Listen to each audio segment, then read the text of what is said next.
Your ATM is safe. Your banks are safe. There's enough cash in the financial system. And there is an infinite amount of cash at the Federal Reserve. An infinite amount of cash at the Federal Reserve. An infinite amount of cash at the Federal Reserve. Don't you want somebody love? Don't you need somebody love? Wouldn't you love somebody love? You better find somebody to love. Don't you want somebody love? Don't you need somebody love? Wouldn't you love somebody love? You better find somebody to love. Woo! MSTR True North, episode 17. Here we go. We've got a MicroStrategy price, $326.92 at close. Market cap, $84.4 billion. Bitcoin price, $97,880. And we've got our crew on MSTR True North, episode 17. And hold on, where did my mouse go? And I've got to click my, there we go. We'll get Justin out of here. And we got the crew. Awesome. Okay, we've got a great, exciting agenda. Just a few of us today. Ben is also traveling once again, 2 weeks in a row. Damn guy. But that's okay. You know, he will probably be in the chats, I'm sure, at some point throughout the night. So our plan today, we're going to go through the catalyst for 2025 and the playing field. What's going on in the playing field? We have a brief research segment. Dan Hillary is going to walk through some leverage, implied volatility, some research he's been doing. Soleil is going to run through his challenge against MSTY and see how that's going. We're selling coverage calls versus MSTY. It'll be interesting to have a conversation on that. There have been some recent koala bear sightings. We're gonna get into those. And yeah, we're going to have a great conversation. Also, we've got a new segment that we're going to start running. We've got grain of salt here. At some point throughout the night, we're going to have this rub the salt in the wound grain of salt rant, and we'll give them 45 seconds. And we'll see where it goes, and we'll run with it. Also, rocking the new strategy merch, which is sick. I feel like I'm rocking a sports team, which is really cool. It's very similar to Tesla and Palantir, everybody that's been buying the merch there. So feels really exciting. And since Tim is not here, he's going to join us a bit later.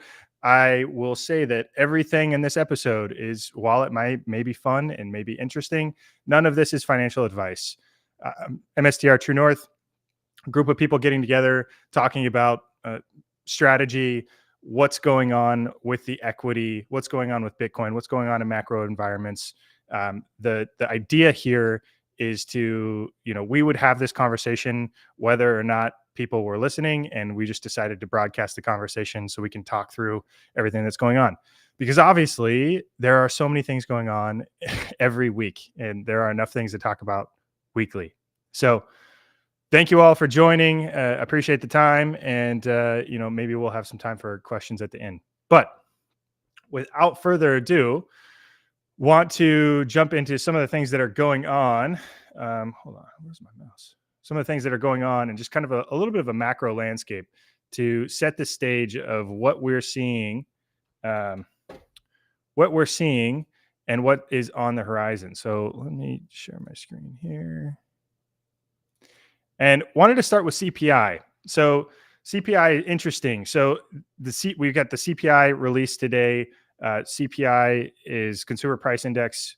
All items rose 0.5% in January, and this represents a 3% increase year over year. So from January to last January to this January, Consumer Price Index continues to go up. And this is all food items, less food and energy.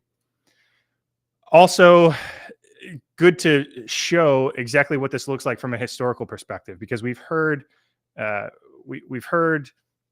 Fed and other interest groups talk about a 2% inflation target. And you could see historically, right, prior to 2020, inflation was around this 2%, 2.5% inflation target. Obviously, COVID happened. We got this huge flood of liquidity, which caused inflation to go through the roof. And here we are. It looks like inflation is stabilizing, but still materially higher than where it was pre-COVID in 2020. So I think this is a really challenging scenario for monetary policy and controlling interest rates, right? The interest rates are still really high relative to where they were at historically. And one way that the Fed can control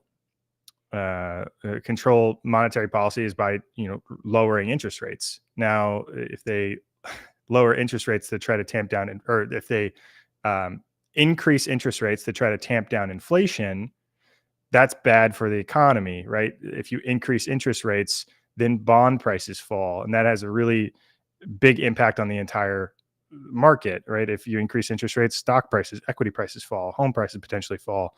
And I don't think that's what the Trump administration really wants in the very first couple hundred days of that administration. So really, I think we're in a tough tough macro environment in general, but I don't think this is a bad thing for Bitcoin. I mean, this is the use case for Bitcoin. This is the risk off scenario of holding Bitcoin as a balance sheet asset, is that you have high inflation that continues to stay high or elevated for long periods of time without any ability to use monetary policy to tamp it down. Anybody else have anything to add on the crew here? Grain, I know you feel very strongly about this inflation topic. I do. And by the way, Tim Kotzman, shout out to him. He did an interview with Lynn Alden, and one of my questions to her was to explain the difference between monetary debasement and inflation. She gave a great answer on that. But the reality here, folks, is that I don't know if this is actually going to drop lower. And in fact, it's trending up. So 3% may be the new 2% is what the Fed target is. And so maybe that's where we are. And so we'll see how that plays out. It doesn't change my thesis at all, though, in purchasing both Bitcoin and MicroStrategy for myself. But I don't know if we're going back to 2%. If anything, it's stronger, right? Yeah, if anything, it's higher for longer, and it tends to be more sticky. And so maybe they're okay. So I guess that's the way the world is. So you have to account for that in your thesis as your new hurdle rate. And your new hurdle rate, if it went from 2% to 3%, went up by 50%. That's a 50% step function change from 2 to 3%, which is actually a big deal. So anyway, with that said, I don't think it's changing. Yeah, I don't even believe anything they say. They can report whatever number they want. If they want it to say 2%, they can just cook the books and take ribeyes out of the CPI. No more ribeyes. So, yeah, like what cereal used to include, or breakfast used to include eggs and bacon, and now breakfast only includes cereal. So, yeah. So they can cook it and move it and change things however they want. Adrian, I think you're on mute as well. And nothing that I just said, is contrary to what Grain just said. But I just think that the only way out of this is a soft default. They just have to print money and lower interest rates, regardless of CPI. So yeah, it's tough. Yeah, I essentially agree. So this is something that I don't know if you guys follow James Lavish. He's been talking about the inflation and CPI and whatnot for quite some time now, and he's been saying that the new 2% might even be 4% is where we're heading, which is scary to think about. But right now, I think we're kind of in a big macro game of chicken. The Fed, their mandate is to push inflation down, and we have an administration that wants the market to rip, right?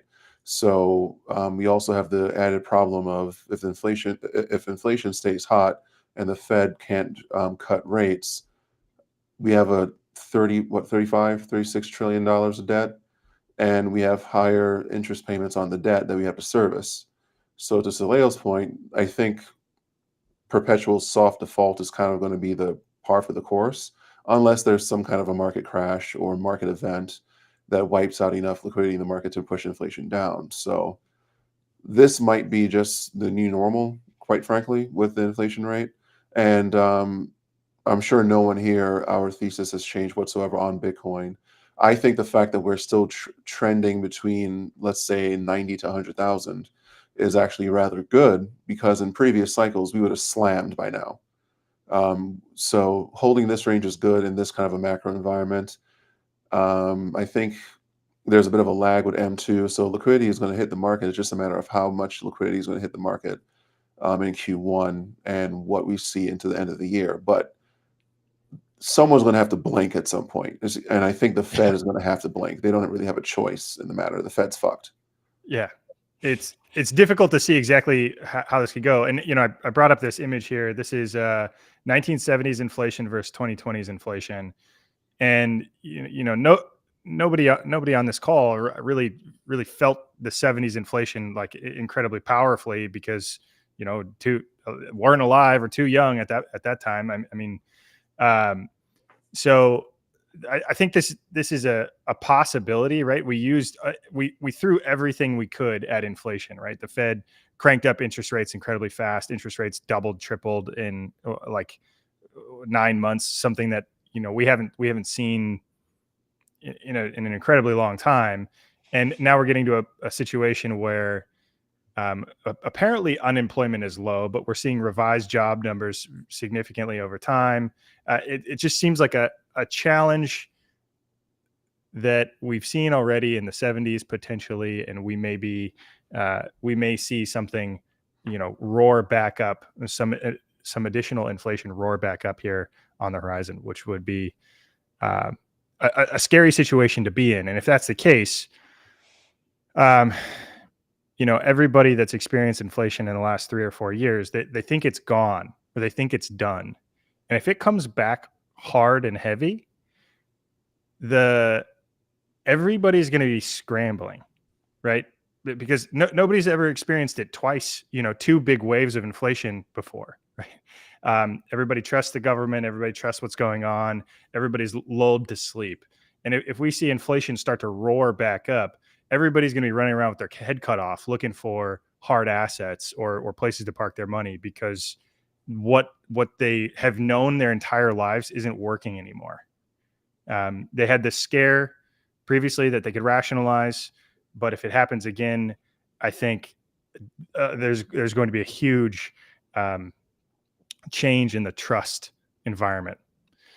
So it'll be interesting to see how it plays out. Hey, Jeff, I have a quick comment. Sorry about that, Adrian. So if you go, I just posted onto the thread. Look, and somebody else also, Darth Flyer, commented about this also about the reverse repo being drained. So it's in the thread. So if you look there, reverse repo is almost all completely gone. So in order to create enough liquidity, did we lose Jeff? Did we? That'll be unfortunate. I don't see him. Are people still in the comments? Yeah. Hey guys, we're taking over. Somebody's gonna we're taking over here. We're gonna keep going. Grant, go ahead. Yeah, so I just posted reverse repo, share screen. Hold on a second. Let me figure out how to do this. So if you look at right there, the picture that I just posted up, some people are starting to like it. Basically what happened is the reverse repo is completely drained. From that point, they're going to have to do some form of liquidity. And I really don't care anymore if people talk about treasuries, bills versus bonds. The reality is there'll be some money printing that will definitely happen. And that tends to be risk on. So I think we're headed up. Sorry, guys. I think I lost connection there. Am I here? Am I back? We can hear you now. Yeah. Okay. Wow. Inflation's bad. My internet went out. Holy shit. So, Grain, you brought up reverse repo. I brought that up here as well. I mean, everything is. Guys, I'm sorry to be naive, but can you explain this to me and for anyone in the audience that doesn't understand what the reverse repo is? I can explain this really fast. Okay. So what happens was the reverse repo, if you go to the chart, Jeff, if you could show mine. So what happened was the money printing was so strong, and that was the prelude that you had in there, was Neil Kashkari saying that the Fed had an infinite amount of money that they can flood. So they flooded that money printing to the banks. The banks had so much cash that they could not lend it out fast enough because in order to package mortgages on homes, that takes 30 days to do it or 45 days. So given that lag period, the banks are sitting on all this cash. And there's an overnight facility that they give the money that the Fed, that the banks have, give it back to the Fed. That's the reverse repurchase. Give it back to the Fed and they make this overnight payments the Fed makes back to the banks. That's how out of whack it got, and it got to $2.25 trillion. But what's happened over time is that they have drained that reverse repo in order to give that liquidity back to the market without quantitative easing. But now that it's run out, they're going to have to do some form of quantitative easing. So Dan, This is all like the weirdest crap in the world, is that they gave out too much money. They gave it back to get back interest on it. And now as it's been drained, they got to fire back up the money printer. So it's really pretty simplistic. I think the part that bugs me is that all of the fancy economists and bond guys talk about yield curve control and so forth. And I'm like, okay, I got it. It's crap. What do I buy? Oh, I can't give you financial advice. We're not giving any financial advice here, but I wish that there was an asset that would be used to combat monetary debasement. And if that asset does exist, that might be something that might be interesting to buy. Was that less than 45 seconds? Yeah, I don't know. I Yeah. couldn't think of one. That's the rub the salt in the wound. That's the 45-second banger right there. I think that was perfect, right? Like this is a perfect storm of everything. Something needs to break, right? You've got CPI is coming in higher than anticipated and expected. Interest rates are high. Reverse repo is drained. The tail of the yield curve is high, so nobody thinks that inflation's actually going to go back down. Unemployment's technically low from the numbers. So, you know, the Fed doesn't have much of a choice here. Like the tool that they've used in the past, just by moving interest rates, is effectively almost broken, and they have no other ability except for to fire up the money printers, right? Like that's kind of, I think, my summary of thinking about the macro environment, just pulling it all together. They're kind of pinned. There are, and there's 2 points I want to bring out. Chris made a mention in the questions. Why have asset prices have stalled? Assuming that he means real estate there, single family homes. What happens is you have high interest rates. So let's say the 30-year fixed rate is at 7%. But during COVID, you had a whole bunch of people that were home. And what they did is they refinanced their house sub 3% loans. So what happened is that if anybody that refinanced on a 30-year fixed on a 3% loan, all of a sudden they're not moving, because they know that if they move anywhere and borrow the exact same amount of money, that their payment will probably double. So therefore, their house is not going on the market. So now you have a shortage of homes due to people that actually have this sub 3% mortgage. Now, those people do, because their payments are so frozen. Now, the market's frozen on that. Frozen. And so what happens there is that those people have more money. They could spend that money on cars, vacations, and travel or whatever, or they could then take that money and invest in other assets if they have high paying jobs. So it leads to some weird dynamics that happens. And so this is where we are today. And so the Fed, the problem is that one of the biggest, and I talked about this previously, one of the biggest employers is home construction. And you can't outsource that. It must be built in every 50 states around the United States, and it has to be built on site. And so it's great for employment numbers. But the problem is with a high interest rate, the builder's like, hey, if I can't sell these houses, I'm not going to build a lot of them. And so that's where it stalled that market for net new homes that have to come into the market to offset the people that have the sub 3% loans that were picked up 3-4 years ago. So it gets a little bit complex, but the net result is once the reverse repo is drained, and effectively it is, they're going to have to start firing up the money printer, and then we'll see the Fed cut another quarter point, at least. Yeah. And it's funny. There's a comment in here. Powell said we were nowhere close to QE. Well, the thing is, like, Powell can say anything. And that's the whole point, is Powell can say anything. You just you kind of have to do your own research of all of the other data that's going out on the outskirts to try to think about what Powell can do and can be doing. You know what? And I want to call out what BTC Pikachu said. Jerome Powell said that we'll have a soft landing, and we actually got one. And anybody that thought that we would have a recession, people could say, well, all the numbers are all screwed, and we did have a recession. The recession was just vertical. The recession was higher. I don't know how you, sure. So was there a recession for the common person? Probably. Was there a recession for people that have assets? No. Stock market, S&P 500 blew out everybody's predictions for 2024, right? And people are like, well, the stock market isn't the economy. Well, maybe that's the only economy that matters. So that's the takeaway. Did Powell get a soft landing? Yeah. Do I think somebody could have done a better job than him? Unlikely. He got dealt a crappy hand and did the best that he had to do. Yeah. Yeah, because didn't they tell the banks, look, rates are staying high forever, and then they loaded up the banks with with their crap, and then they lowered rates, and that's Yeah, but look at it right now. You have higher rates. The banks, in theory, should make more money, given that the rates are higher. It just makes more sense that that happens. So yeah. I look, just mean that they can't be trusted. They're going to say, rates are going to stay up or they're going to go down, and they just may do the complete opposite. right. Yeah. And so the net result is the people that talk about that nonstop, if you then ask any of those people, Muhammad El Arian, I'll call him out. That's the guy that, Joe Kernan said to him, whatever on whatever show that particular show is on CNBC, and says, hey, well, the bonds are kind of screwed up. TLT is in the toilet, right? And so from that perspective, what are you going to buy? I guess it's Bitcoin. That's right. I guess it's Bitcoin. The final thing I'm put on here is this: the jobs revision is also very interesting. Thinking about a recession, 589,000 jobs were revised. Basically, jobs that the prior administration said were there or no longer there, kind of indicating that the economy wasn't as strong as it was previously said to be.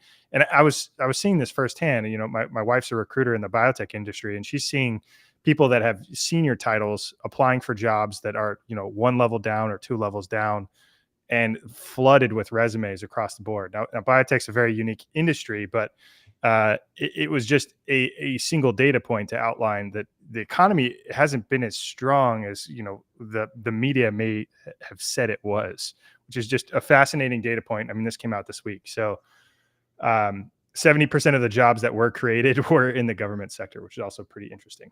So Yeah, I actually retweeted this exact video, and the comments were lit. yeah, it was that was a interesting one, fun one.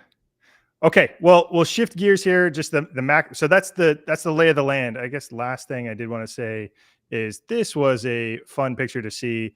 Ryan Cohen with Michael Saylor, all of the GME apes probably got a kick out of that, and it's a fun picture to see on the horizon. I mean, if GameStop, they've got $4 billion or $5 billion of cash on hand, they have the potential to smash by Bitcoin. If that happens, we could see that as a catalyst moving forward on the horizon. So a lot of fun there.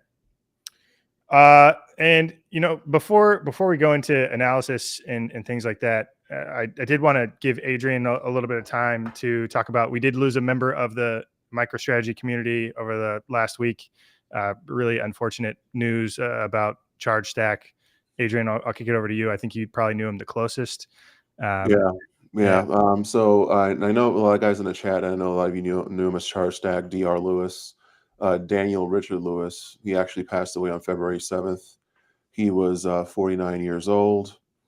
He and I would talk every single day, all the way throughout 2024 and into 25. We used to do live streams together. We did coverage on the Bitcoin mining community. As Jeff mentioned, he was also a MicroStrategy investor. He was a Bitcoin holder. He was just all around great dude. And I did a live stream with him. We interviewed some of the executives from TeraWolf, which is a Bitcoin mining company. That was on a Friday. I spoke to him again on that Saturday. And then on Sunday, I got a call from his brother-in-law that he had a heart attack and that he was in a coma. My understanding of the situation is that he had a heart attack. He went without oxygen for too long, which is why he was in a coma. And there was no likelihood of him recovering. He was put in hospice, and then he passed away, surrounded by his family. So it was an all-around sad time. The Bitcoin mining community has been pretty depressed over it because he was well known in the mining community. He talked about the miners in great detail. He held a lot of the miners through the bear markets. He was posting about it from like a year and a half back. So a lot of people knew him. A lot of people knew that his content. A lot of people knew him for his analysis. And he was just a good dude. One of the most straight up, genuine people in the space.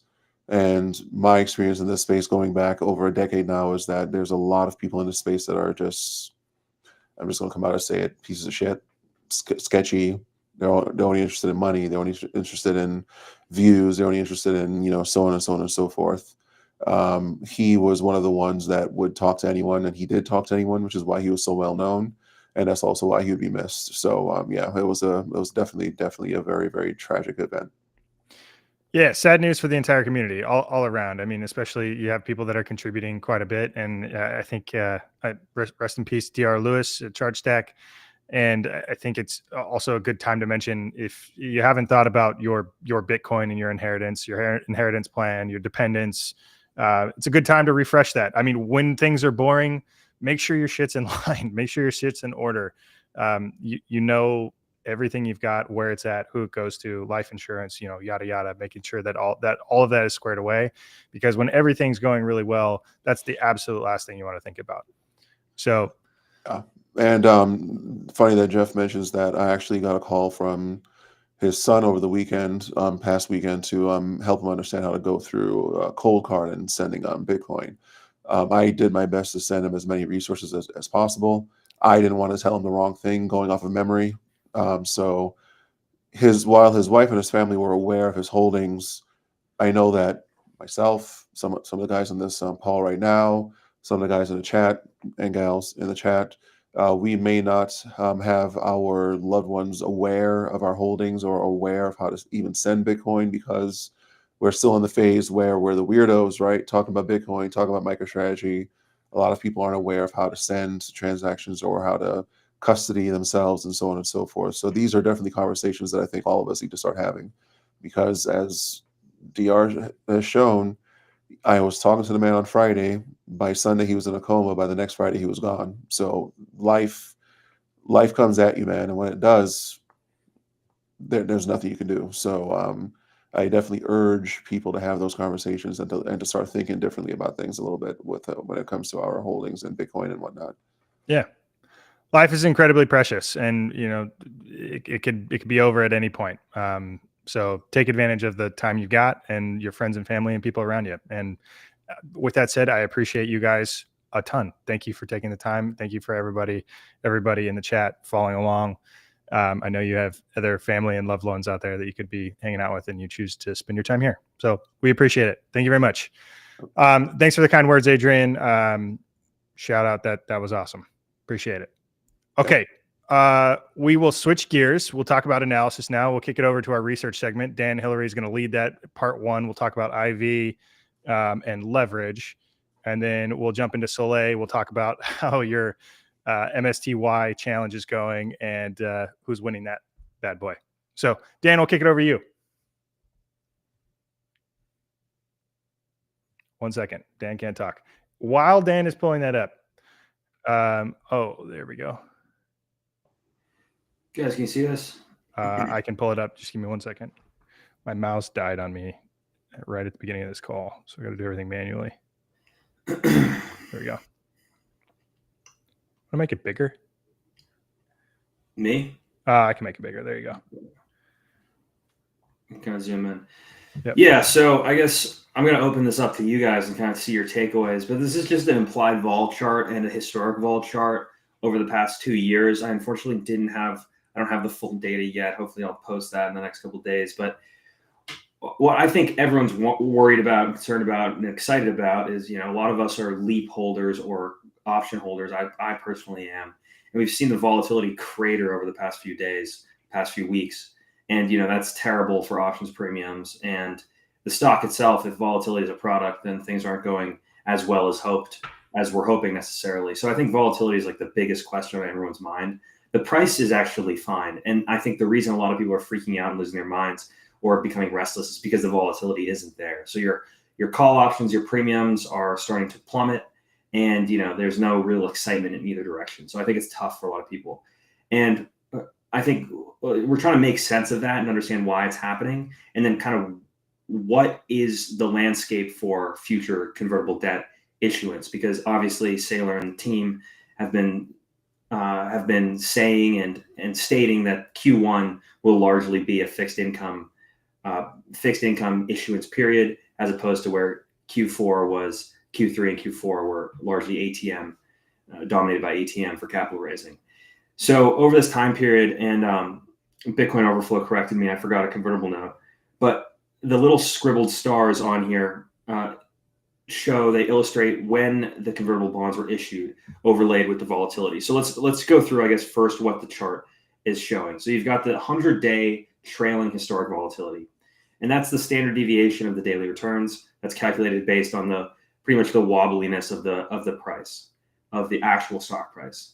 The green is the 20-day historical volatility. So that's calculated on a 20-day trailing window of the wobbliness of the price over time.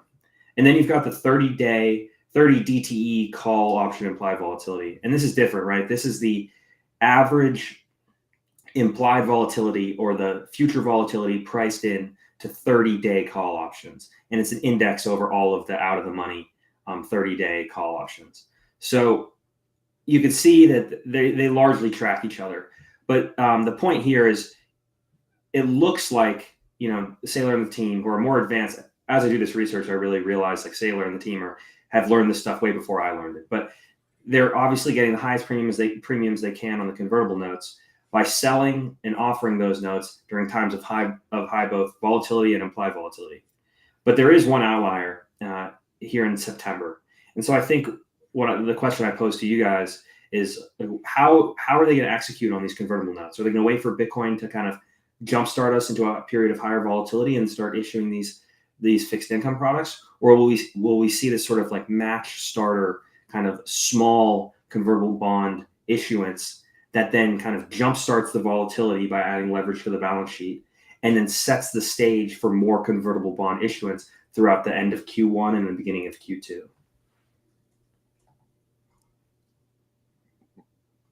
My guess would be that they'll start small and wait for Bitcoin to start to rip before they go large again. That's just my overall feeling about it. I know that BTC Overflow did a post about this today as well, and I retweeted it. And basically, long story short, is we need the corn to pop, is what I said. We need Bitcoin to start running back up before these converts can start kicking out. Because as they said, they're going to go easier on the ATM now, right? So despite what people may or may not feel about the ATM, there's only 4 billion and change left, and we still got 17 billion and change for the converts, right? About I think even more than that. It's between 17 and 18, something like that. Yeah. So I could see them doing a smaller offering and then waiting for Bitcoin to start running back up before they do a larger one. I know a lot of you guys don't follow seasonality, but usually for MicroStrategy, especially strategy, since they adopted the Bitcoin treasury, the January, February, March months are usually very, very good, followed by July, then October, November, and I believe they're watching that. So while we want them to start doing the converts and kicking this off, doing it right now, I don't know if it's going to have the effect that they want. So I think going small, waiting for Bitcoin to start cooperating, getting that volatility back up, and then doing larger converts once that happens, I think that's the way to go, or the way they likely go. That makes sense. And do you think it's even necessary? I think something I've been trying to wrestle with is like, is it even necessary for them to throw a convert out here? And yes. I would say, yeah. What do you think, Jeff? Yeah, I think absolutely, because we're splitting hairs over whether it's a 50% premium or 40% premium, right? Like, or a 30% premium over like the current trading price. So like, if they're willing to sell ATM shares right now at this price, I would suspect they're willing to issue a convertible bond at this price as well, at least just to get it started or get it going. But I think there's some definite game theory here, just thinking about the macro environment and what's on the horizon. And I don't know if they're necessarily trying to bring their leverage ratio down even more, add more Bitcoin to the balance sheet via ATM, or if they're, I think there's multiple pieces to this. But in looking at the red, right? So you've got three pieces of volatility here. You've got the 30, what is it? The green is what? Green's 20-day historic volatility. Green is the 20-day. Yeah. So it just takes a snapshot of that interval, right? At any given point in time, the 20-day is the volatility of the prior 20 days averaged. Red is the 100-day, green is the 20-day. And then the dotted line is the volatility derived from the options pricing as they're trading in the free market. Say that last piece one more time. Yeah, so that's implied volatility, which is a metric that's derived from the price of the options. So the options are bought and sold and traded on the free market, and there's a price, right? People are buying and selling for a given premium, and that price, the implied volatility or the expected volatility of the stock over a future period of time can be derived from that price using the Black-Scholes equation. So that's what IV is: implied volatility, expected volatility of the stock based on the price of the options contracts. So as the volatility is higher, the premium for call options at durations is higher because there's a expectation that the price of the equity can move quickly in any one direction, both up and down. So you'll see the premium expansion on the specific options contract expand as the volatility of the stock rises. Yeah, you said that better than me. Exactly. So, and then Bitcoin volatility kind of dictates MicroStrategy's volatility. So there's two components there, but the double-edged sword is that MicroStrategy buying Bitcoin changes Bitcoin's volatility. Right? So I guess you can say there's kind of a chicken or the egg problem, maybe. Yeah. But I think to solve the chicken or the egg problem, maybe you have to look at another variable. How about market perception? If they just kind of rest on their laurels right now and don't do anything, I think that's also bad. Yeah. So there's also so many other events that have happened that are not included in here, right? Like we're just looking at data, right? This is just data from the last year and a half. And Hermes Lux put out this same exact chart and then put things that had happened in the market, like Trump being identified as a clear front runner, the debate, Trump at the Bitcoin conference, and then Trump elected and seeing the pump there. So like Trump being elected is right after that $1.01 billion convertible debt issuance in October. Yeah, yep. So election is included in this data set, and QQQ inclusion / front running, right? So that's also included in this data set, which is tricky to take into. There's a lot of variables, right? There's so many variables. Like this is just data, and we're trying to think through how strategy may issue convertible debt in the future. I suspect after thinking through this and speaking with you guys and talking with people in the community, it seems like the most realistic scenario is they come out with a small convertible debt issuance, whether it be $1 billion, $2 billion, or $3 billion, just to kick things off. And then we see if the price moves or if Bitcoin moves, then we'll see additional issuances on the horizon, 3 or 4 billion, 5 billion, as the IV continues to spike, because that will lead to more favorable pricing of the convertible debt. Yeah, that's really well said. So I have an interesting, my view is a little bit different. So based upon what we saw in the past, we saw Republicans swept. Once that was happened in the bag, we had the $42 billion plan, execution upon that. And there was a lot of positive metrics, including thinking that we'll get triple Q inclusion. So we know the results of all that happened to the massive spike in November. And Bitcoin went from 70 to a shade under 100,000, which is basically a 50% gain. So with that, or a little bit less than a 50%, 40% gain.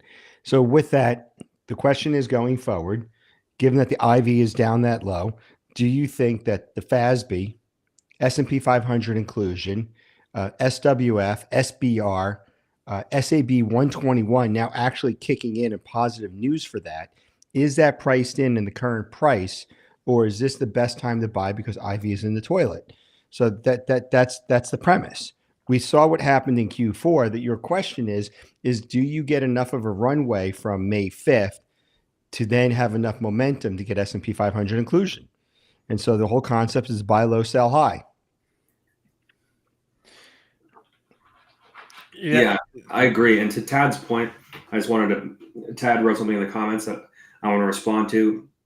I mentioned that the pricing of options contracts, the price of a call option, especially those long dated contracts, can fall while the price of the underlying may move up. And for veterans of options trading, this may seem like a kind of intuitive thing, but anyone new, it is important to understand that the options pricing model is based on a lot of different factors. And when the stock is kind of locked in a range and there's no volatility, the price of the options contract, which is pricing in future movements of the stock, the premium can fall, and while the price of the stock slowly rises. So I think for a lot of people, they may be seeing that over the past few days, and it can be disconcerting. So you have to understand that you can calculate the intrinsic value based on your price targets, but for all those reasons, options don't trade like a stock. They don't. They're a lot different. Yeah. So I'll make a last comment. I'm a fan of Warren Buffett, of probably 80 or 90% of what he says, but you want to be greedy where others are fearful, and fearful when other people are greedy. And so at this particular point, the sentiment is low. I would consider that fearful. Yeah, completely agree. Yeah. I wanted to draw a little bit of correlation to this as well. And talking about leverage, I brought this up every week, and I think it's valuable to continue to look at. So as of Monday, Strategy has 478,740 Bitcoin. What's the price? 97,800 Bitcoin price. I think that's what we're at right now. So their Bitcoin assets are $46 billion, and the total liabilities, if you take out the convertible debt that's already in the money, right? So they've got $3 billion of convertible debt that's sitting out of the money. Everything else can technically convert today. So I'm thinking about what the leverage ratio is effectively after everything is converted. So you've got $3 billion of liability still on the balance sheet. We're looking at a liability to asset ratio, debt cover ratio of 6.4%. So they have 15 times the amount of assets than they do liabilities. This is completely delevered, right?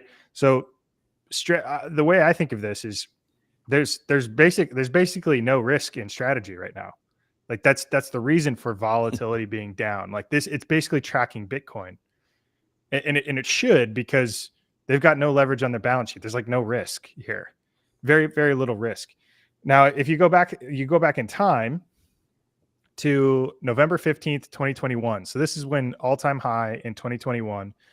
MicroStrategy at the time had 114,000 Bitcoin on balance sheet. The price is 65 grand.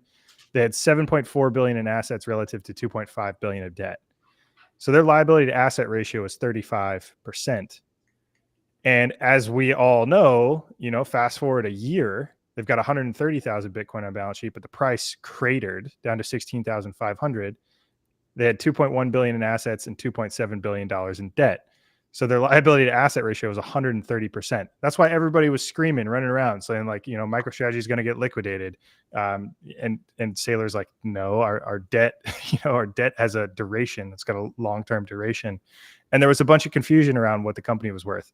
At that point, I was looking at the company like, wait, there's something greater here. And to your point, buy when others were fearful. Everybody was fearful. But I was at that time, I was still very, very bullish on Bitcoin. I think we're in a different era here, right? MicroStrategy's in strength. Strategy, it's just going to happen for a long time. Strategy's in strength.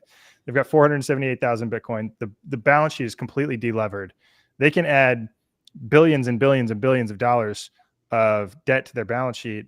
Who cares what the conversion price is? It doesn't, like, if it's 55% or 45% or 35%, I mean, it's all accretive. Exactly. It's all accretive. So.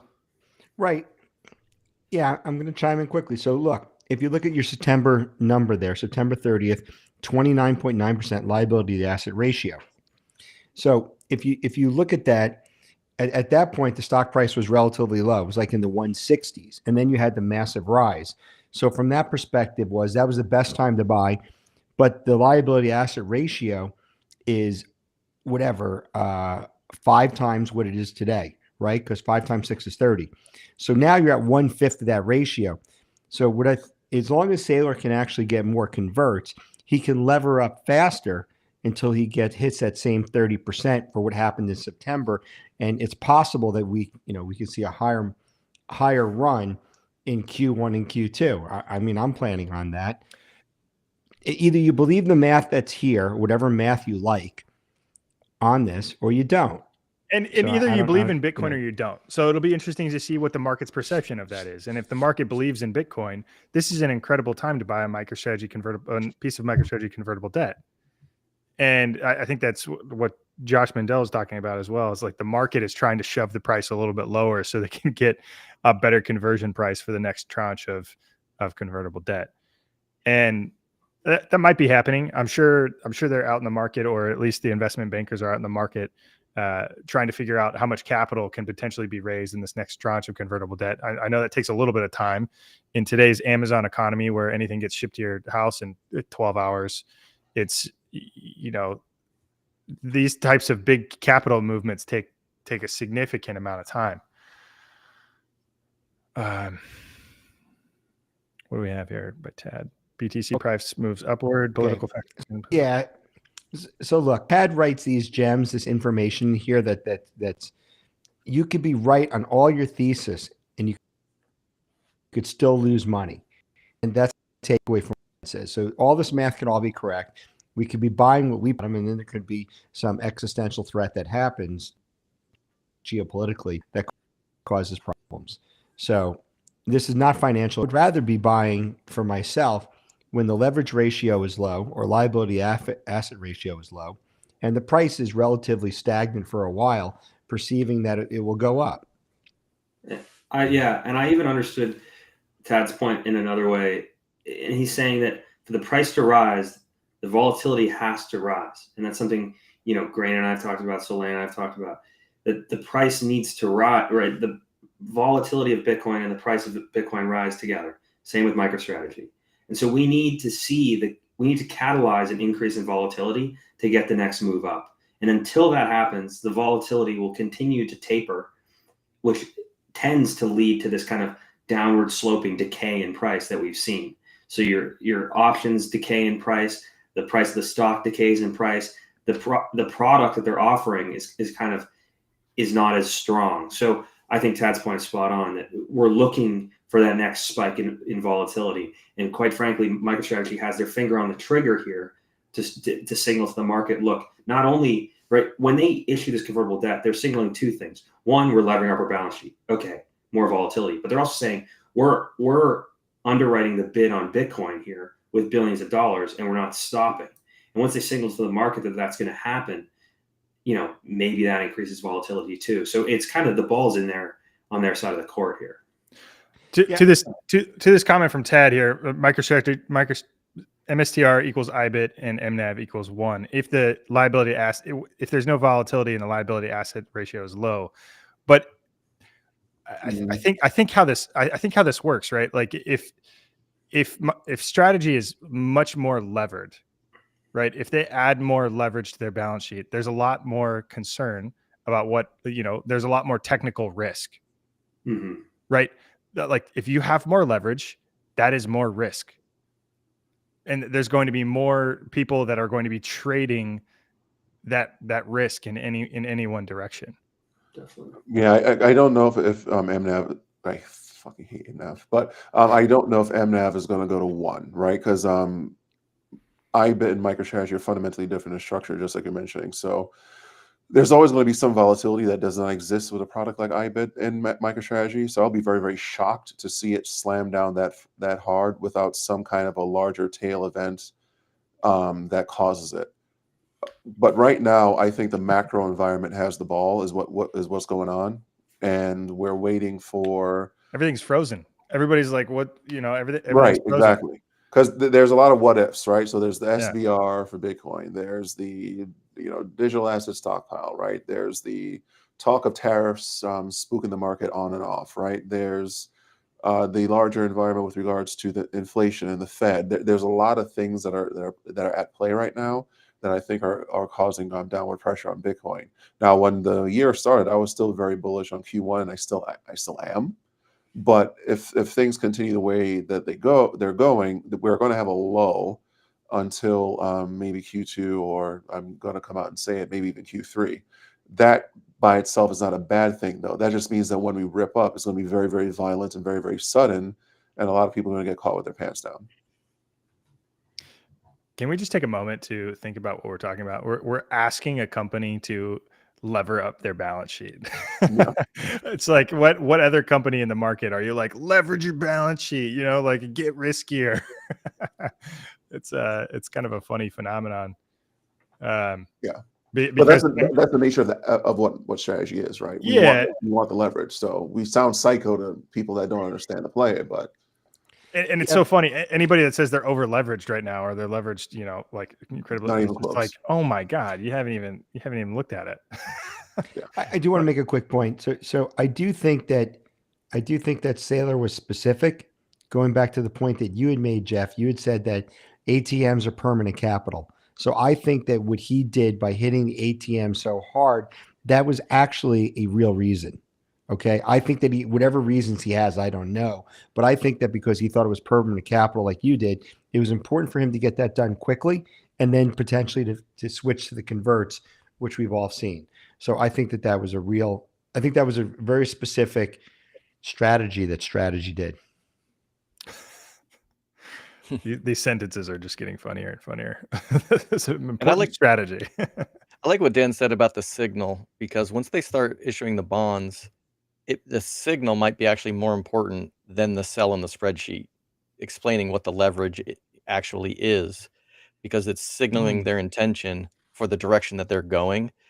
And Jeff, you're always saying that everyone is front running everyone on everything. All the time. And as soon as they get that signal, it's like, okay, I have to act first. I mean, is Josh not waiting for that signal to flip his shorts? Like, I mean, I think when that first convertible bond goes out, everyone's going to have to rethink their it's going to crab and for the foreseeable future. And it may, right? It may continue crabbing. That's totally possible. But I think we're in a holding pattern until we see their next move. Well, let's say $3 billion convertible bond goes out. One, if you think about, let's say the convertible bond ARB desks short the stock right away, and you know, Saylor buys Bitcoin behind the scenes, it's going to push the price of Bitcoin up. You're going to get pressure on on strategy on the other side. But then all of a sudden, everybody's like, "Oh my God, it's undervalued." Right? If there's short pressure and the stock goes down, boom, it slingshots the other way. And I think that's what Josh is potentially looking at or thinking about. And maybe his signal is, you know, we're in the market getting priced $2 billion of convertible debt. And it takes 4 or 5 days to close those things. But that could be the signal to the market of like, here we go. Foot is about to go on the gas and we're about to start leveraging up the balance sheet here. Yeah, right. Because if they have anywhere from $6 to $18 billion worth of convertible debt of Bitcoin to purchase via fixed income products, like you don't want to be short Bitcoin. You don't want to be short Bitcoin at all. No. And I mean, by virtue, you don't want to be short MicroStrategy. Yeah. I think the interesting part for me is that when they go to Delta Hedge, the converts, is do they take into account the increase in Bitcoin per share? And I would really like to know how the quant. And I see, I don't think they do that, and I'm betting on that. And I will not post that if there's somebody on this call that's a quant, then you know maybe I gave away the secret. But I don't think they take into account that. Probably not. That's just mathematical. Interesting. Well, also one thing to think about, and this is a very rudimentary and perhaps not even correct way to do it, but just because, I mean, all of us have been in the trade since before the stock split. Any number I see on MicroStrategy, I multiply by 10. So I'm not really worried about the stock price right now because I see 3,200, I see 3,300 in my eyes, right? So I think that for those of us that have been in the trade longer, we have that level of comfort, and a lot of the angst in the market right now is newer players, obviously, but we're in a rather good spot right now. Yeah. Even with the price crabbing, we haven't crashed down to 180. We haven't, you know, done anything in terms of the price action. The price action has matched what the volatility should be up until this point, and now we're just kind of in the lull where we're trying to figure out what the next catalyst is and what MicroStrategy's next move is going to be. So I do think it's kind of a waiting game right now, and whether the catalyst is going to be that the Fed blinks, or that the markets start to rip, or that there's some other form of macro catalyst. We just have to wait and see. Yeah, I mean, the first Quant Bros video that Ryan and I did, it was the can MSTR hit $10,000, and that would be a $1,000 price target from here. So I think it's still incredibly possible. In fact, I think something with another zero on that is even possible. Yeah, it's definitely probable and it's possible for sure. Yeah, and I put out that information on long-term CAGR here, right? Like just earlier today, that if you just do a classic zoom out, right, and you take a conservative view of Bitcoin compound annual growth rate of 25%, Bitcoin's going to $1 million in 12 years, $1.5 million in 12 years, and if MSTR does 1.5 that, the price of MSTR is going to $14,000 in 12 years. And it's one of those, like, zoom out long term. We talk about this weekly. There's a ton of macro things in the market that are going on here, but the company itself is significantly deleveraged compared to where it was like last bear market cycle. If the price of Bitcoin fell 50% tomorrow, MSTR is still incredibly strong. Yes. Right. They're still incredibly strong, and they're in position to raise more capital and debt to kind of push Bitcoin back up. So, I mean, that's the point of running through the macro environment before talking about some of this stuff too. People are making fun of me for talking with my hands. I do it all the time, and I do too. But the point of talking about the macro environment is to help explain why everything seems to be kind of frozen right now. I think everybody's waiting for somebody to move in an aggressive direction, and maybe it's strategy, maybe it's FASB fair value accounting in May, once we see Bitcoin close at the end of March. In thinking about the game theory of how Saylor would approach this, if I were in his shoes, I would want to be trying to push the price of Bitcoin up at the end of March and not early at all, because FASB fair value accounting for digital assets it impacts strategy for the first time after Q1. Q1 closes on March 31st. If they shoot their shot and Bitcoin rises, early and then falls back down at the end of March, they're not going to be able to quantify and calculate that gain on their balance sheet for Q1, which would potentially qualify them for the S&P 500 inclusion. So I would want to be trying to issue convertible debt throughout the entire month of March to be pushing the price of Bitcoin up as high as possible at the end of the period to initiate a very large earning per share gain that's announced in May. And that stimulates the market to continue to look at what's going on here. It's going to hit front page of news headlines. Strategy is going to have $75 billion of Bitcoin on their balance sheet. And that's going to start to be a really big deal. Yeah. And like if last winter was any comparison, they were a bit early, right? They peaked around, I think, March 21st. And we started to see the move happen kind of around now, last year. So I think you're spot on with the timing. Like if you think they can only go parabolic for so long, at one shot, then you'd kind of want to start pumping that price March 1st if you want it to last through the end of March, like a complete, local top. Yeah. Somebody asked, oh, go ahead. I was going to say, does increasing their market cap change the amount of Bitcoin or the price of Bitcoin that needs to appreciate for them to still qualify for S&P 500? No. So the market cap threshold is $14 billion. So as long as the MSTR is above $14 billion, they can qualify from a market cap perspective. And then on the accounting basis, it would be 478,000 Bitcoin multiplied by the delta. So 93,000 at the beginning of the period, January 1st, to whatever the price of Bitcoin is at the end of the period. So if it's $10,000, you're looking at a $4.7 billion gain that they're going to push through in Q1. So if the price of Bitcoin is at 103,000 at March 31st, you'd be looking at about a $4.7 billion gain. If it's 20,000, you're looking at an $9.5 billion gain. But weren't you saying though if there's more shares outstanding, then Yeah. the EPS is different? Yeah, I kind of meant like in an indirect way. So if they're diluting and market cap is expanding because they have more shares, because they need EPS to be positive, right? So I imagine the math is at the margin, right? Like if the earnings are $80 per share, $100 per share, like it doesn't matter if there's 10%. And the earnings per share adjusts.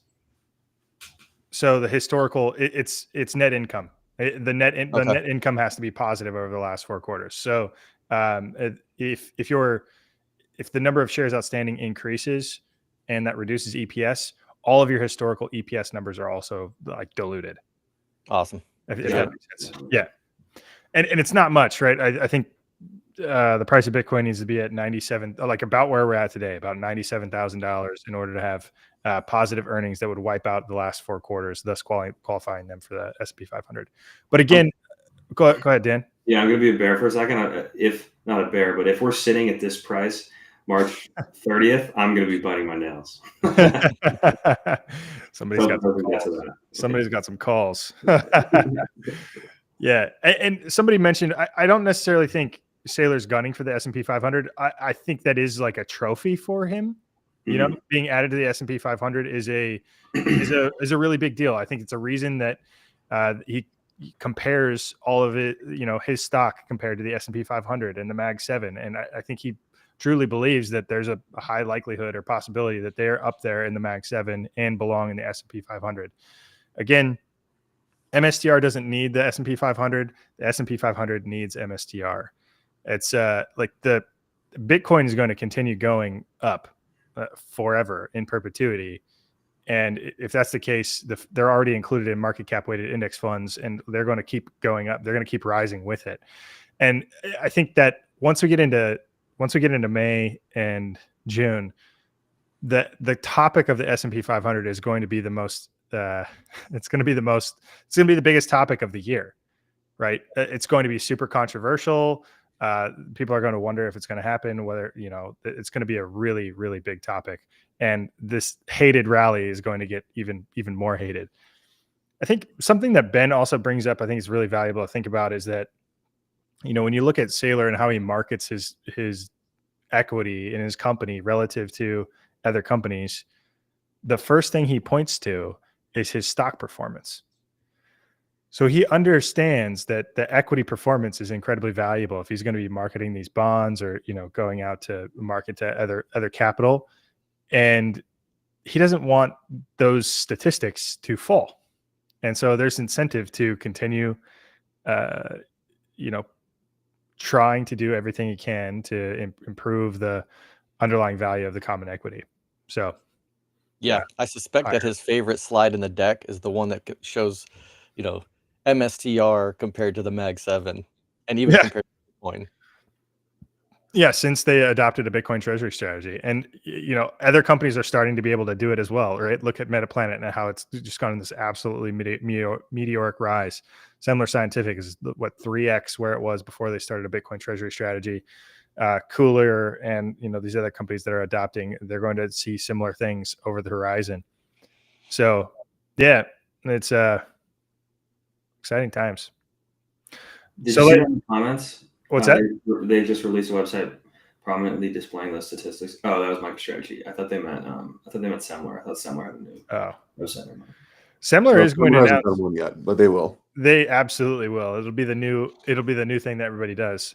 Yeah. Semler is also. I saw Eric Semler is going to post, you know, something about zombie companies, the top 200 zombie companies that could adopt a Bitcoin treasury strategy. So I think that will be exciting to see that come out and see if anybody listens. Right. I even I even called out some of our local companies here in the Pacific Northwest. I tweeted at them a few times to add Bitcoin to their balance sheet. Nobody ever responded. People are off X these days. Yeah. Eric's Twitter actually got hacked recently, but he got it back. So I do want to see if he's going to post what do you call it? The zombie. He had it like a catchy zombie zone. Zombie zone. There we go. Zombie zone. I do want to see him post it because I love how he's becoming more and more vocal the longer he's in the space. So I really like it. And him and Saylor just hung out last weekend, I think. Yeah. Yeah. I wonder if they're going to realize that some investors are just waiting for more companies to adopt a Bitcoin treasury, because I'm Bitcoin derivative only.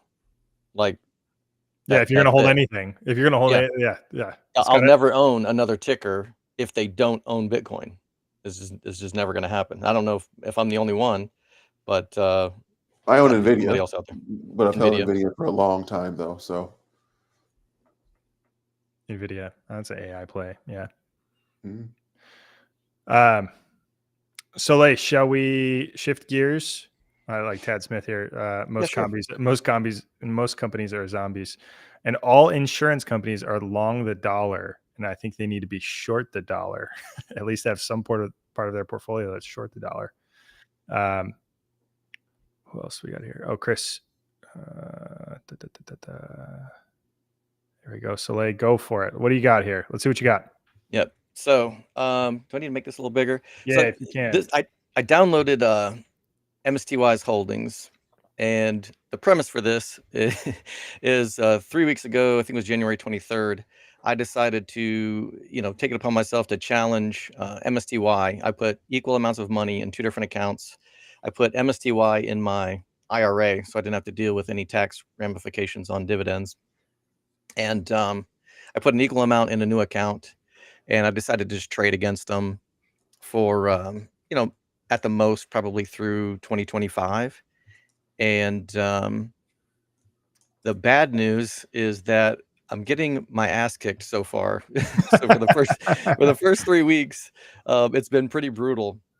MSTY account is probably down 20 grand, and my account's down like double that. So they get the early, they get the win of the first round, but it's still even too early for MSTY to have gotten paid a dividend. That's going to be happening, I think it's this Friday. So they will even be up even more, because they'll probably pay out, I don't know, $2 a share or something. So they will automatically go up another 10% on me. I took some liberties of just adding in quite a bit of leverage. And so with MSTR being down like 10% over that 3-week period, all of my leverage is getting absolutely wrecked. But I downloaded the holdings for MSTY, so I thought it might. I tried to decipher this, and you can see that they've got some synthetic share positions. And What are you doing with the colors here? Yeah, exactly. So I'm going to go over that. So the yellow means that it's a put is paired up with a call, because to form a synthetic share position, you have to sell a put. So they sold the 315 put, and for the same date, they bought a 315 call. If you add up the deltas for the put that you sell and the call that you buy, it adds up to 1. So times everything in options is times 100. So 100 delta equals 100 shares. So selling a put and buying a call for the exact same date, exact same strike, lets you create synthetic shares that they can sell covered long. Yep. Yes, synthetic long shares. Yep. Exactly. So you can sell covered calls against those positions if you want, and it should act almost identically to just buying 100 shares. So this yellow line is the put. This one is the call. Same thing for the 390s. That's the put. The other 390s are the call. And I'm just trying to narrow all these positions down so that I can see in the end what they're doing. Yeah. So that's another put position, another call position. All the white is just their treasury bond crap that they have, that they use to purchase all of these options to begin with. And then it started to get pretty rough. So you can see that the number of calls that they sold for 225 340s matches up to the number of calls that they bought on the same day. So this actually formed a call credit spread. And I think this is something new that they've just started doing over the last month or so. So this is actually not a traditional covered call. This is a credit spread. Same thing with the dark blue. They sold the 347.50 and they bought the 385. Same thing with the pinkish purple here. These are more credit spreads. And so you would take this position if you don't expect the stock to be volatile, right? You definitely any short position. So whether it's a credit spread or a covered call, you want to take that position after the volatility has already taken place, because option prices are going to be high because implied vol is going to be high. So I don't like any of these positions necessarily, and I don't like the days to expiration much either. Which maybe I shouldn't be criticizing them since they're kicking my ass right now, but I don't think any of these positions are optimal on strike or days to expiration. But basically, I'm just trying to narrow down everything that's not a covered call so I can identify how many covered calls they have. But go ahead. You have another question? Yeah, I was just going to mention to Tad, really, we're trying to decipher what MSTY is doing here, what they're cooking with. And Soleil has got two accounts. He's got one account with MSTY, and then he's running his own covered call strategy separately to determine whether or not he can beat MSTY. And I think it's a little bit tricky because of, how complicated some of these trades are. And it looks like the problem, this is algorithmic, maybe. Yeah, I don't know what's going into their decision making. But so that's all of those colors. And then so gray took me a little bit to figure this one out, but these are more spreads, because the 5270 and the 7625 adds up to the 12895. So it looks like they set up two sets of credit spreads with the same the same call option, but two different the same long option, but two different short strikes. Once I clear all of that crap out, I was left over with these short calls that I couldn't match up to anything. And I took, so the number of total synthetic contracts that they have is 65,000. So they could actually sell 65,000 covered calls if they wanted to, just on their synthetic long positions. I identified 22,000 long calls that I couldn't match up to anything, and 35,000 short calls, which means that they had a net 12,460 covered call positions on 65,000 potential positions. So it looks like they're only short like 20%. Okay. As far as I can tell, that was the long ass way of me saying it looks like they could be selling 65,000 covered calls if they wanted, and they only have 12,000 positions on. So I don't know if they're, like you said, they're doing something algorithmically, and they're like, look, implied vol's low, it sucks. So we're only going to just sell enough covered calls to, I don't know, just hand out a few dividends to the investors so that we've got something to show for it. But oddly enough, I'm kind of doing that myself in my main account.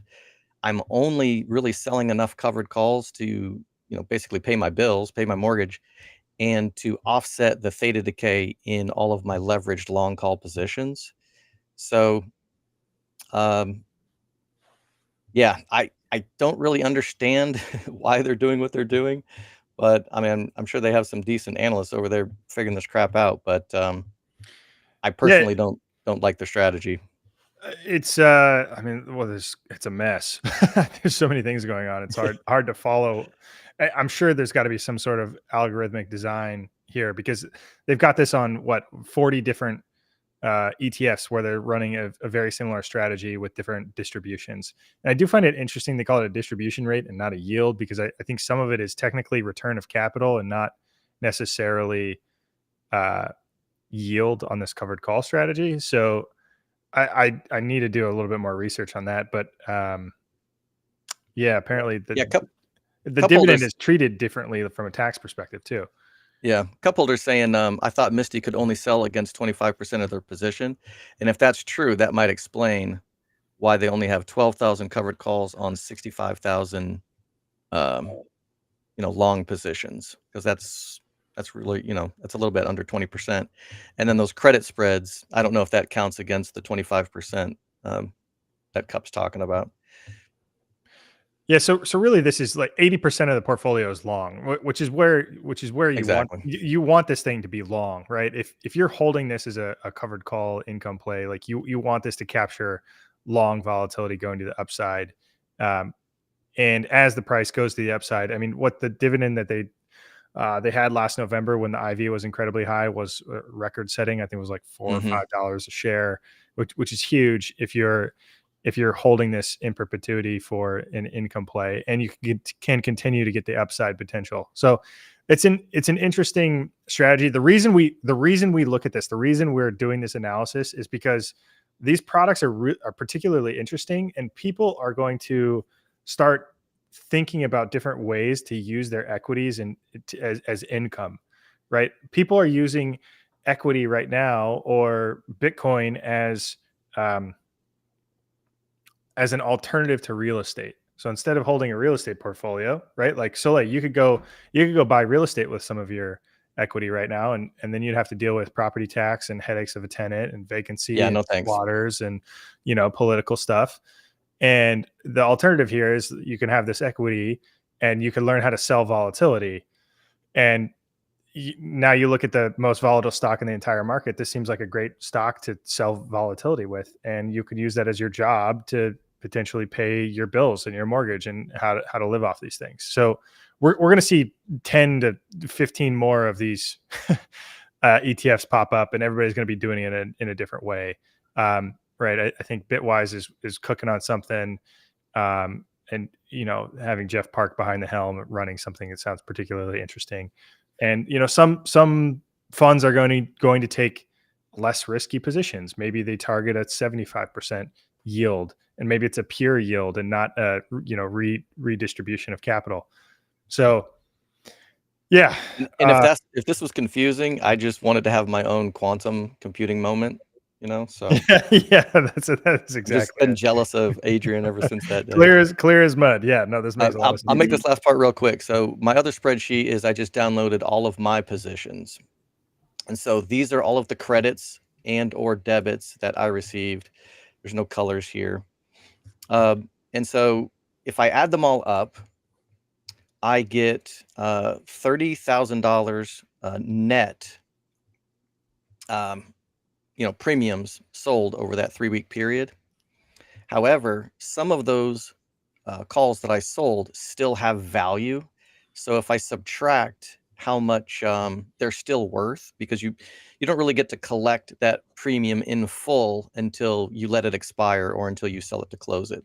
So premiums collected was about 30 grand, which was on a $215,000 account, was about 15% over that 3-week period. However, the realized return on that capital was closer to 10%, because there's still some value. Like if I just close those positions now, I wouldn't be able to keep all 30 grand. I would have to pay to close some of those positions. And so here's the final tally, is that MSTY is down $19,288 on it, starting with a $215,000 account, and I'm down 45 grand.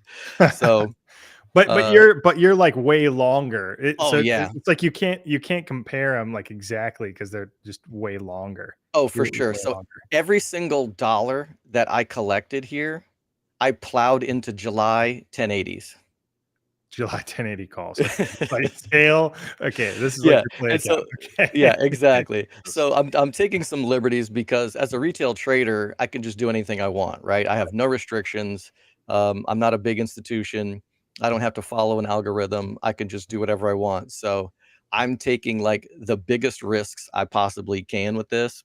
And of course, those 1080s over the last 3 weeks, if MSTR is down 10%, pummeled. my 1080s are down 75%. They're just getting hammered. So, yeah, all we really need to do is probably get back to 375, 400, and all these values will be completely flipped. Yeah.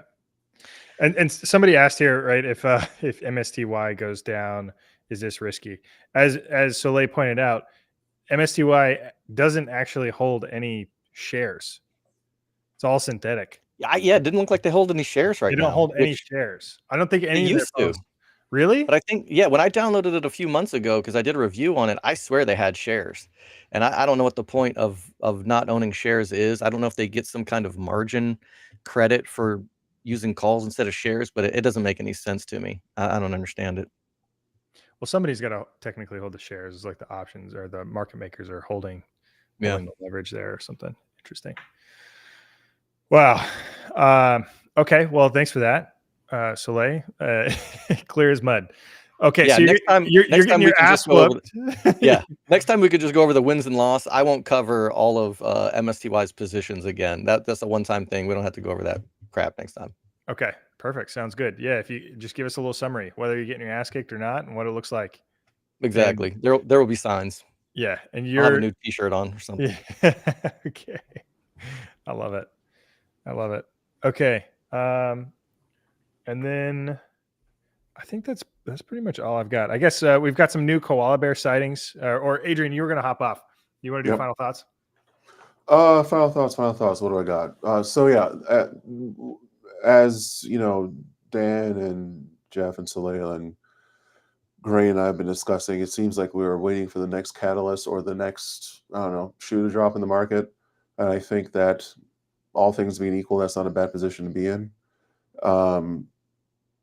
The overall thesis for MicroStrategy still hasn't changed, right? So what we are looking for now is, what are they going to do next? Are they going to do a small convert, try to see if they can, tease a little bit of volatility and wait out Bitcoin, or are they going to do a large convert and just roll the dice and see if Bitcoin does cooperate, right? We don't know. All of us are speculating, so don't take anything that we say as financial advice.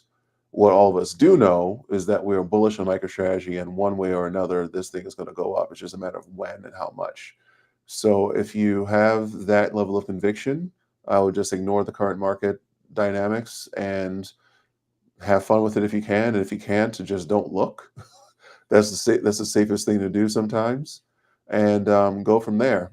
And if my words on Dr. Lewis have leave you with anything, it's that at the end of the day, it's just money. And at the end of the day, don't allow yourself to lose your soul or lose your sanity to this, right? So always have an eye on what is actually important, and have an eye on what you actually truly cherish, and everything should go downstream from that. And that's the way it really, really should be. And you'll find that everything kind of works out for you. Everything works out. And it's just money. Yeah, it really is. As flippant as it sounds to say, someone has left everything behind, right? We can't take it with us. So yeah. I would not allow this price action to play with your mind or play with your emotions too much. And do something that makes you happy, right? Exactly. Yeah. If you're a psycho like us and this makes you happy, so be it. Right? We're weird. Yeah, we're a little bit, we're outliers on this. For everyone else that's just trying to gain some financial freedom, don't lose yourself in the process, is all I gotta say. Because all of us are living on borrowed time when we really, really sit down and think about it. Appreciate it, Adrian. Thanks for the time. Thanks for the time. And we'll see you next week. As usual. Yeah, Soleil, Dan, I've just got a couple more things if you guys want to hang on. Yeah, let's plow through the end and that'll be good. Yeah, so I did want to bring up this whoa, look at us. Look at us. This is good. More FaceTime. More FaceTime. I did want to bring up this. Have you guys seen this HODL cave from Unchained? No, what's the deal? I'm gonna show this because I think this thing is really cool. Somebody showed me this the other day. Okay, there's a plot. What's that? Oh, I was just reading it out loud. Yeah. So what this is trying to show, this is like a duration of holding, right? So on the x-axis, you have a duration of holding from a day to 2 years to 3 years to 4 years, 5 years, all the way out to a decade.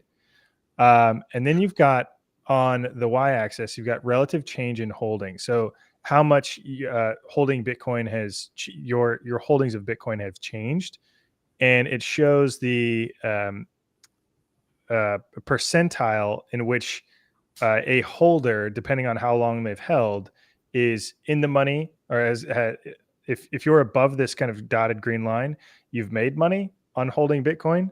If you're below it, you've lost money on holding Bitcoin.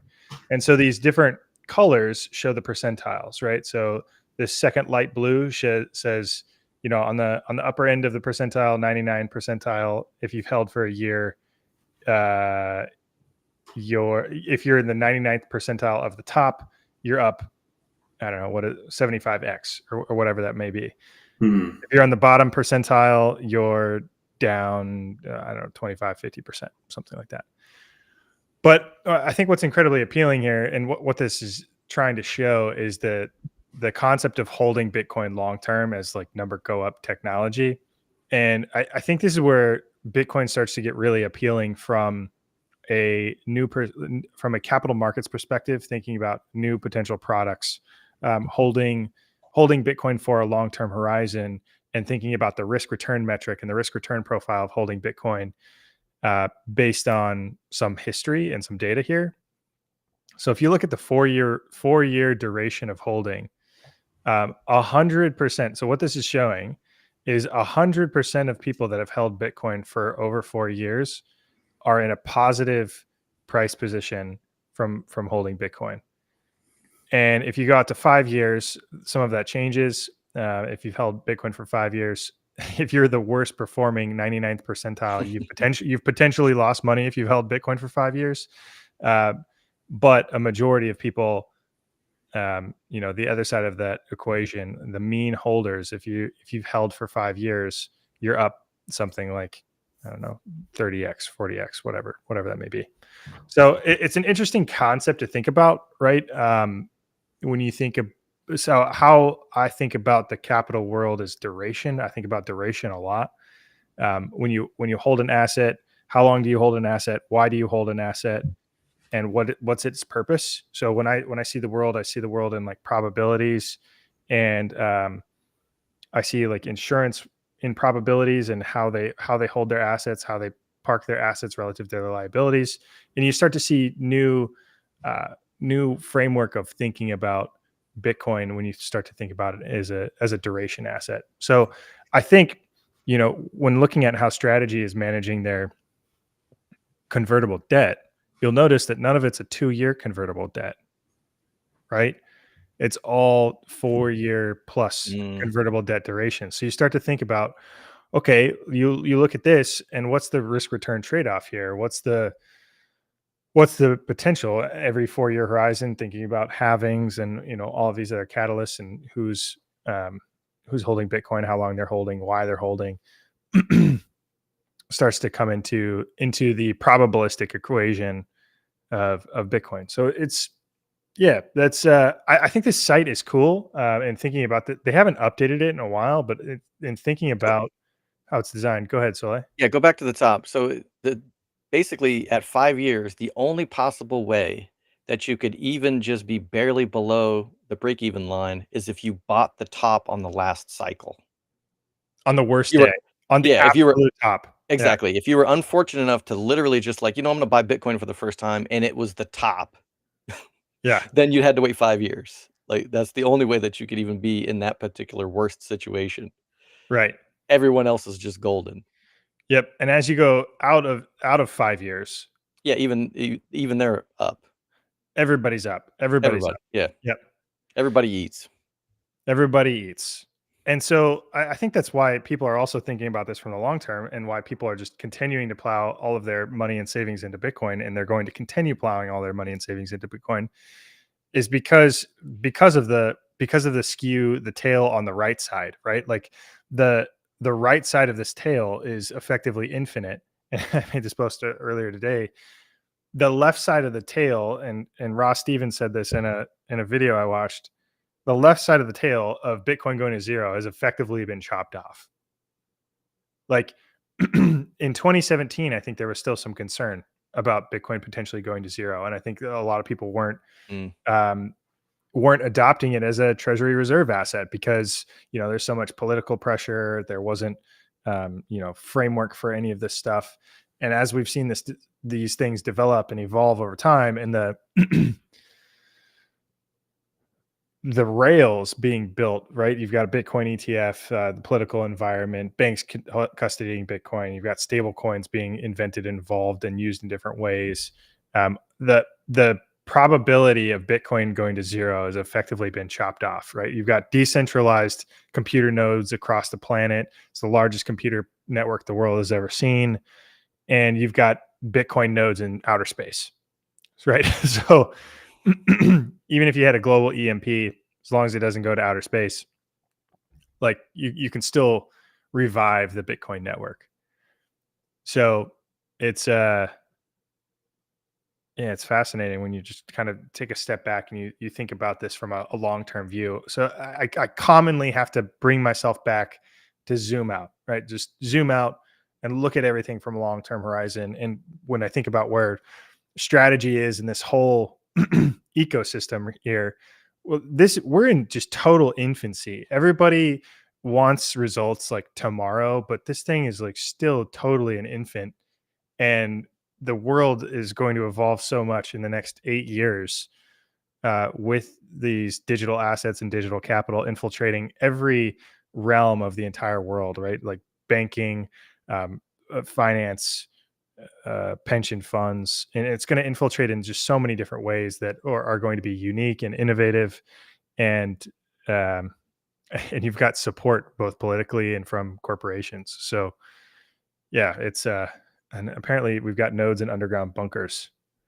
And I like to me, this just says that you're never too late, because there was what was it? You had to get to, I don't know, 6 Bitcoin, and then it's like, oh, you have to get to you have to be a whole Bitcoiner, but not everybody can be a whole Bitcoiner. So if you have to get one whole Bitcoin, but everybody can't, then you're basically just saying it's not going to benefit poor people to buy it, which is ridiculous, because the second you start buying it, everything in the world starts getting cheaper to your Bitcoin forever.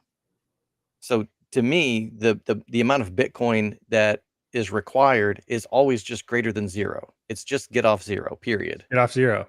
Because Yeah. you get richer forever the moment you do that. And it doesn't matter if you've got, a $10,000 a year job, part-time job, and you can only put $100 into it. Well, guess what? Your $100 is getting richer forever.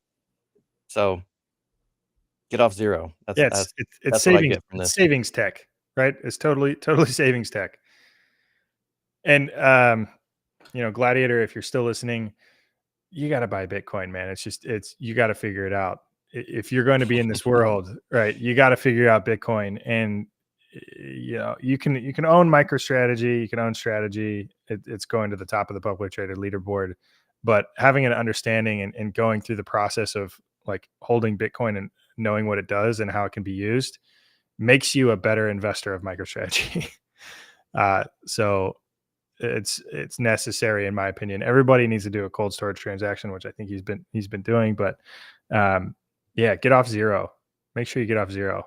But I think most of the people in the chat are off zero. I think most people are off zero. Anyway, this is a cool website, and I really hope Unchained updates some of the data here, because it starts to look at the plot from a different perspective, looking at euphoria and misery within the market, the exit fantasy, and it talks about volatility in the HODL cave. You've got periods of high volatility and low volatility depending on when the halvings are. And so you could see how different returns change along that horizon. Obviously, there's more data points in the tail than there are or there's less data points in the tail than there is, on the near term. But yeah, super interesting. I think there's some cool data out there to help you understand the long-term horizon of holding Bitcoin, or strategy for that matter, for a long-term horizon. This, again, I will say it. I've said it all the time. I'm going to be holding strategy in my portfolio forever. I may be using covered call strategies to skim pieces off the top at different points of time, but this is a long-term hold. This isn't GameStop. That's for sure. Yeah. Do we have anything else, Jeff? I might have to hop off here. I think that's it. That's all I got. Cool. All right. Well, any final thoughts? Dan, we'll go to you. Yeah, no, I think that was a good chat. Good refresher, and hopefully, we'll have more information in the next couple of weeks. Once we'll see if there's a green dot next week. We'll figure out where that green dot came from. We'll know if they're using the ATM. We'll understand, hopefully, if their convertible debt issuance is going as planned. Maybe they do a fixed income, a senior secured note or senior unsecured note to jolt the volatility. But yeah, things are on the horizon, and thanks for bearing with us, guys. Yeah, things are on the horizon, and the balance sheet is completely delevered, right? We're at a 6% liability to asset ratio, and it's effectively as de-risked as it could possibly be. It's more de-risked than it's ever been, and they've got significant capacity to grow leverage on the balance sheet. Over to you, Soleil. Yeah. The only we might not get S&P 500 on Q1, but if we don't, it'll be Q2 or it'll be Q3. I don't know when it's going to happen, but I just think it's inevitable. And if your time horizon, or if your investing horizon is long enough, then it really shouldn't matter. So my investment thesis basically boils down to strategy is disrupting and they're the clear winner. And that's all I really need to know. Clear winner. What other company has $45 billion of unencumbered capital on their balance sheet? Collateral, capital, or collateral. It's got to be a short list. Yeah, it's a tiny list, and there's not many out there. And let alone, if they add another 100,000 Bitcoin to their balance sheet, and you're looking at 100 or 250 billion dollars of unencumbered collateral on your balance sheet that you could do something with. That's going to change the world. Give me a lever big enough and a fulcrum in which to place it, and I can move the world. And that's what Strategy is doing. And they've got more Bitcoin than anybody else, and it's an exciting time to be alive. My final thoughts are Bitcoin is everything breaks insurance, right? If any of these macro catalysts break, maybe I'm biased, but in my mind, if anything breaks, real estate market breaks, insurance market breaks, equity market breaks, it all flows to Bitcoin. If there's lack of trust in the system, the lack of trust shifts to somewhere where they can trust, and math is unbeatable. And Bitcoin is a fundamental math infrastructure. So Bitcoin is everything breaks insurance, and MicroStrategy shout out Strategy, has more insurance than any other company on the planet. So that's all I got. Cool. Oh, yeah. We're going higher. We've got some IV on the horizon. Hopefully we'll get that jolt on the balance sheet of convertible debt, and we'll see where we go. Appreciate the time, everybody. All right, guys. Thanks for watching. Yeah, thanks for watching. Catch you later.